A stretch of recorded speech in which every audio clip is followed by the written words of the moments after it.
welcome back to FRC Media. Keith Tebow with you on a Wednesday afternoon, and I'm joined as I am every Wednesday, well, just about every Wednesday, with the mayor of the city of Fall River, Mayor Paul Coogan. Mayor, how are you this week? Doing okay, Keith. How about you?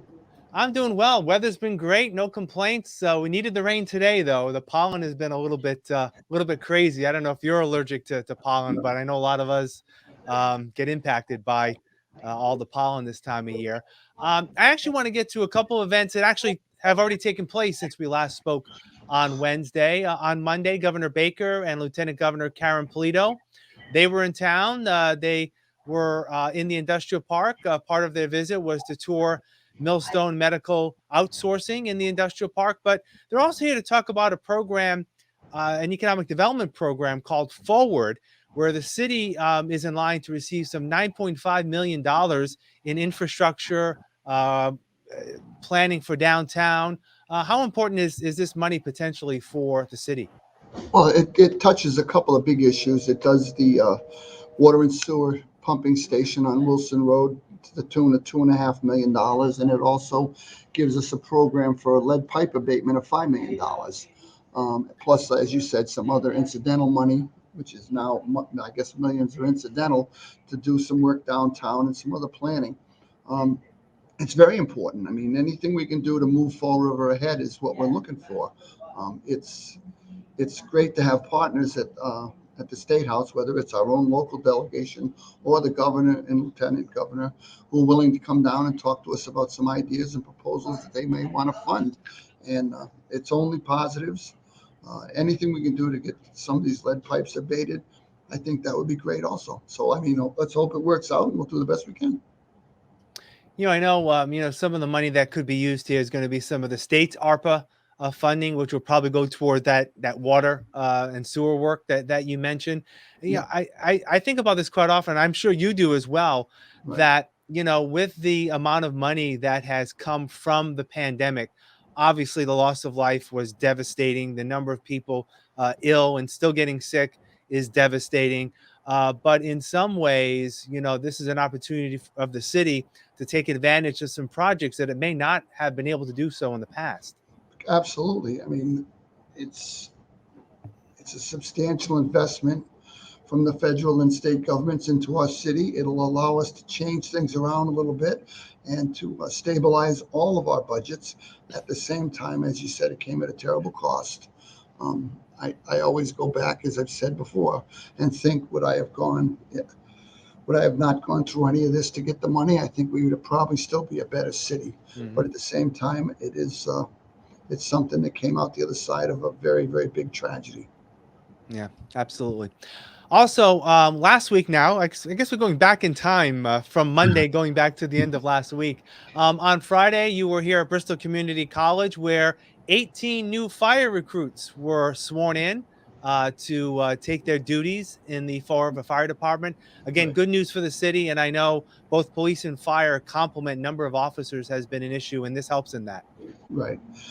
Absolutely. Our fire department does have a whole bunch of new recruits. We have some others that we're going to be doing probably later this year. It's where our problem is not with our brand new fire recruits who all look like a real sharp crackerjack class, which is what we need. At the same time, we're short on our police end. We only Mm. were allowed to, or we could only manage 9 through when we had a lot more open seats, and we need more than that. It seems like people still want to get into our fire academies, but not so much into our police. And public safety, whether it's fire, police, or anything, is all of equal importance. But we need to get our police numbers up and make sure that our new recruits in fire help stabilize those numbers also.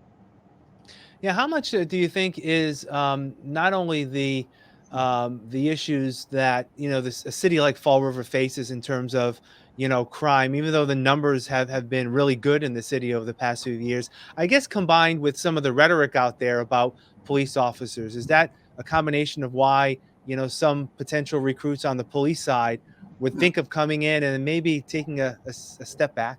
yeah, I think that's exactly what happened. I think the portrayal of policemen when you were dealing with a couple of real bad eggs that I've said it from the day it happened. These aren't those people that were doing things in a police uniform were not policemen. They were just criminals that happened to get through a police academy, and they're out doing the same things that other criminals do. And it makes no sense to me how those poor examples of policemen are the model. No, they're not.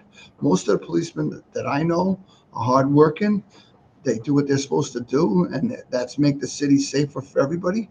But when you have these bad apples that are in the bag, it just seems like they get all the attention. And I don't think anybody, no matter what side of the political spectrum you're on, wants to relate to those kind of people. Those people that want to do that kind of stuff belong where some of them end up in jail. We don't need them on any force in the country.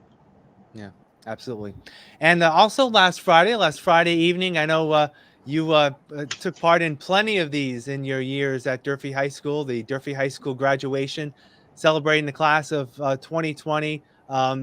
Always a great time to hear the success stories of students. Of course, we heard from the valedictorian, the salutatorian, a very moving speech from the student at large who had some personal issues and persevered.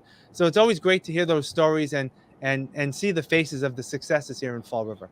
Yeah, that was the student at large. Her message was spectacular. And again, you look at what those kids have gone through. We got 536 of them across the stage. And what did they have? They had a freshman year, then they had some kind of a hybrid mix out of school sophomore, junior year. Now they're back in as seniors with people still taking account. Are they tested? I mean, it's amazing. A lot of those kids got across the stage, and we should just celebrate it. Whether it's any of the schools I went to, Resiliency, Argosy, Connolly, or Durfee, and this week it'll be Diamond. These kids were dealt a real bad hand on education, and I think that working their way across that stage is important to them, and hopefully it sets them on a track that'll let them be successful the rest of their life. Yeah, and on top of that, this year when they came back to school, they were faced with learning a new school, right? The great thing, Absolutely. of course, having the new high school, but learning how to get around there was also another challenge for them and all the grades, obviously. As we look ahead to this weekend, is we like to talk about things that are coming up, and one of the big events is going to be happening at the gates of Fall River down on the waterfront. It's the annual Day of Portugal. I believe it actually takes place starting tomorrow, right through the weekend. Another great reflection of the activity in the city, and this particularly focusing on the Portuguese culture in Fall River. Absolutely. The Day of Portugal is a great event. It gets thousands from all over the South Coast and throughout New England come down for the entertainment, the concerts, the food. It's going to be a lot of fun. I'll be down there tomorrow night. I think it's 5:30 for the flag raising. I mean, Friday night's the flag raising. Tomorrow night they have a soft opening, and then they're off and running. But it's going to be a lot of fun. We were down there a couple of weeks ago with the food truck festival. I think there's a lot more focus what's going on in the on the waterfront, and then the 4th of July is coming, and Fall River is popping right along. All great events, although we don't want to see it to go by too fast because then it'll be the No, end I of know. summer and we'll be talking about snowstorms again, and we don't want to go there. We don't want All that. right, Mayor. All right, Mayor. As always, take care. We'll talk next week. All right. Thanks, Keith. All right, and thank you for joining us here on FRC Media. I'm Keith Tebow. Have a great week.